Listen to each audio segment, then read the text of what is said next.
ঢাকার পল্লবীতে ৮ বছরের শিশু রামিসা আক্তারকে ধর্ষণের পর হত্যা মামলায় আসামি সোহেল রানা ও তার স্ত্রী স্বপ্না খাতুনকে মৃত্যুদণ্ড দিয়েছেন আদালত। এই মামলার রায় মাত্র ১৯ দিনে হওয়ায় দ্রুত বিচার নিয়ে নতুন আশার সৃষ্টি হয়েছে। তবে একই ধরনের বহু আলোচিত মামলা বছরের পর বছর ঝুলে থাকায় বিচার ব্যবস্থার বৈষম্য নিয়ে প্রশ্ন উঠেছে। চট্টগ্রামের ৭ বছরের শিশু জান্নাতুন নাইমা ইরা হত্যা মামলার ৩ মাস পেরিয়ে গেলেও এখনও অভিযোগপত্র দাখিল হয়নি। অন্যদিকে মাগুরায় ধর্ষণের পর হত্যার শিকার আসিয়ার মামলার রায় হয় ৭২ দিনে। আসামি হিটু শেখের মৃত্যুদণ্ড হলেও এতদিনেও রায় কার্যকর হচ্ছে না।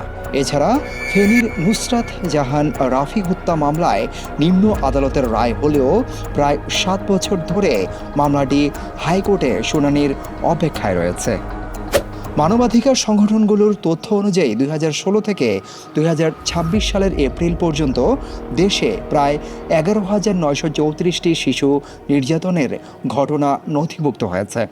এ সময় অন্তত ৬,০৩১ জন শিশু ধর্ষণের শিকার হয়েছে ও ধর্ষণের পর হত্যা করা হয়েছে ৩১০ জন শিশুকে।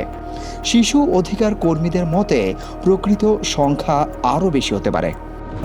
আদালত ও পুলিশ সূত্র বলছে, ঢাকার আদালতগুলোতে প্রায় ৩,০০০ শিশু ধর্ষণ মামলা বিচারাধীন রয়েছে। ২০২৫ সালে দেশে নারী ও শিশু নির্যাতনের মামলা ছিল ২১,৯৩৬টি।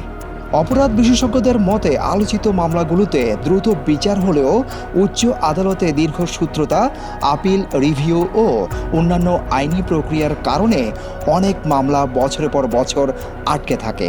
এতে ভুক্তভোগী পরিবার ন্যায় বিচার থেকে বঞ্চিত হয়। অপরাধের গুরুত্ব অনুযায়ী সব মামলায় নিরপেক্ষ তদন্ত, দ্রুত বিচার ও জবাবদিহি নিশ্চিত করা গেলে বিচার ব্যবস্থার প্রতি মানুষের আস্থা বাড়বে, কমবে অপরাধ প্রবণতা।